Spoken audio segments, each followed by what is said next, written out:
Welcome to Bite at a Time Books, where we read you your favorite classics one bite at a time. My name is Bree Carlile, and I love to read, and wanted to share my passion with listeners like you. Be sure to follow the show on your favorite podcast platform so you get all the new episodes.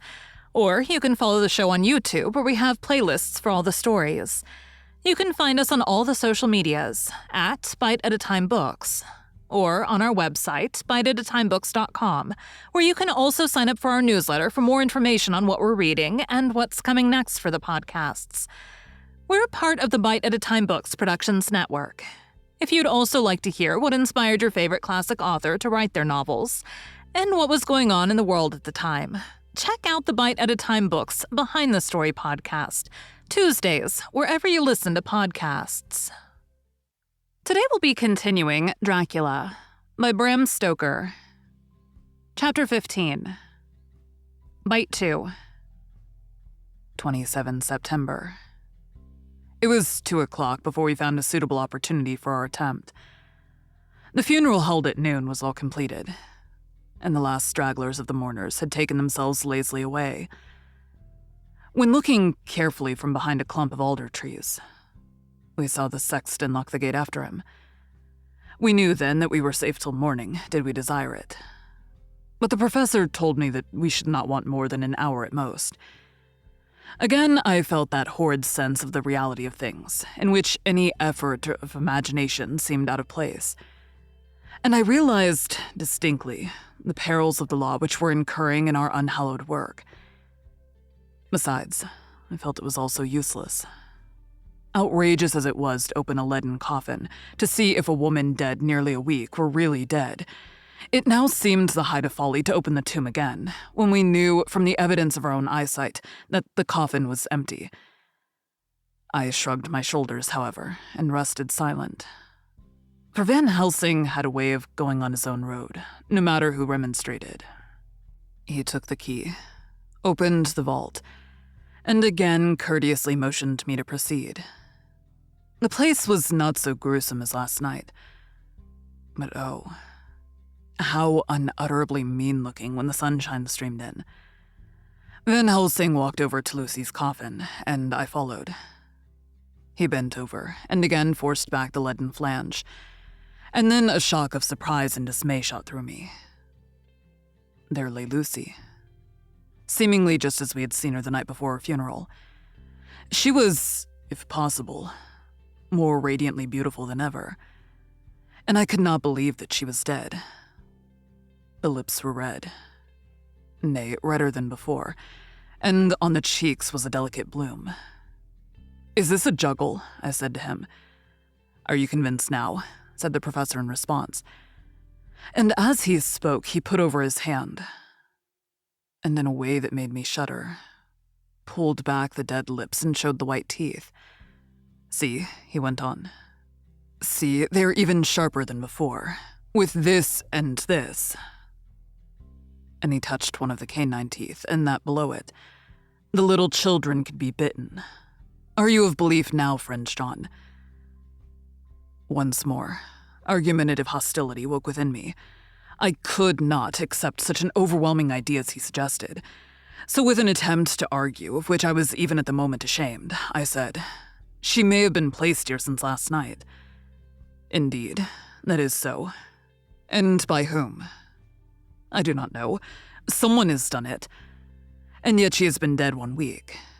Most peoples in that time would not look so." I had no answer for this, so was silent.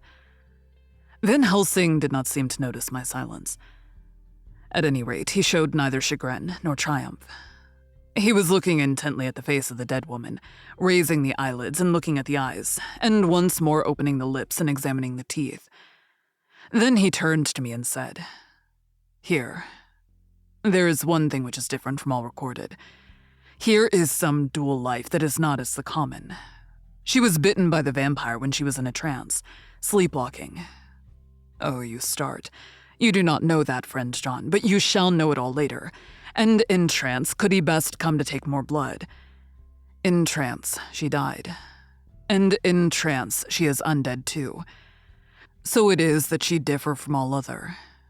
Usually when the undead sleep at home." As he spoke, he made a comprehensive sweep of his arm to designate what to a vampire was home. Their face show what they are. But this so sweet, that was when she not undead, she go back to the nothings of the common dead. There is no malign there, see? And so it make hard that I must kill her in her sleep. This turned my blood cold, and it began to dawn upon me that I was accepting Van Helsing's theories. But if she were really dead, what was there of terror in the idea of killing her? He looked up at me, and evidently saw the change in my face, for he said almost joyously, "Ah, you believe now?" I answered, "Do not press me too hard all at once. I'm willing to accept. How will you do this bloody work?" "I shall cut off her head and fill her mouth with garlic, and I shall drive a stake through her body." It made me shudder to think of so mutilating the body of the woman whom I had loved. And yet the feeling was not so strong as I had expected. I was, in fact, beginning to shudder at the presence of this being. This undead, as Van Helsing called it, and to loathe it. Is it possible that love is all subjective, or all objective? I waited a considerable time for Van Helsing to begin, but he stood as if wrapped in thought. Presently he closed the catch of his bag with a snap, and said, "I have been thinking, and have made up my mind as to what is best. If I did simply follow my inclining, I would do now, at this moment, what is to be done. But there are other things to follow, and things that are 1,000 times more difficult, in that them we do not know. This is simple. She have yet no life taken, though that is of time, and to act now would be to take danger from her forever. But then we may have to want Arthur. And how shall we tell him of this? If you, who saw the wounds on Lucy's throat, and saw the wounds so similar on the child's at the hospital, if you, who saw the coffin empty last night, and full today with a woman who have not changed only to be more rose and more beautiful in a whole week after she die, if you know of this, and know of the white figure last night that brought the child to the churchyard, and yet of your own senses you do not believe, how then can I expect Arthur, who know none of those things, to believe? He doubted me when I took him from her kiss when she was dying. I know he has forgiven me, because in some mistaken idea I have done things that prevent him say goodbye as he ought. And he may think that in some more mistaken idea, this woman was buried alive, and that in most mistake of all we have killed her. He will then argue back that it is we, mistaken ones, that have killed her by our ideas, and so he will be much unhappy always. Yet he never can be sure, and that is the worst of all. And he will sometimes think that she he loved was buried alive, and that will paint his dreams with horrors of what she must have suffered. And again, he will think that we may be right, and that his so beloved was, after all, an undead. No, I told him once, and since then I learned much. Now, since I know it is all true, 100,000 times more do I know that he must pass through the bitter waters to reach the sweet. He, poor fellow, must have 1 hour that will make the very face of heaven grow black to him. Then we can act for good all round and send him peace. My mind is made up. Let us go. You return home for tonight to your asylum, and see that all be well. As for me, I shall spend the night here in this churchyard in my own way. Tomorrow night you will come to me to the Berkeley Hotel at 10 of the clock. I shall send for Arthur to come too. And also that so fine young man of America that gave his blood. Later, we shall have all the work to do. I come with you so far as Piccadilly, and there dine, for I must be back here before the sun set. So we locked the tomb and came away, and got over the wall of the churchyard, which was not much of a task, and drove back to Piccadilly. Thank you for joining Bite at a Time Books today, while we read a bite of one of your favorite classics. Again, my name is Bree Carlile, and I hope you join us tomorrow for the next bite of Dracula. If you enjoyed our show, be sure to follow us so you get all the new episodes. We would also love for you to drop us a rating on your favorite podcast platform. You can catch us on all the social medias at Bite at a Time Books, or check out our website, biteatatimebooks.com, where you can sign up for our newsletter. Our show is part of the Bite at a Time Books Productions Network. If you would also like to hear about the authors who write the books we read on the show, check out the Bite at a Time Books Behind the Story podcast, wherever you listen to podcasts, or on biteatatimebooksbehindthestory.com.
Bite at a time.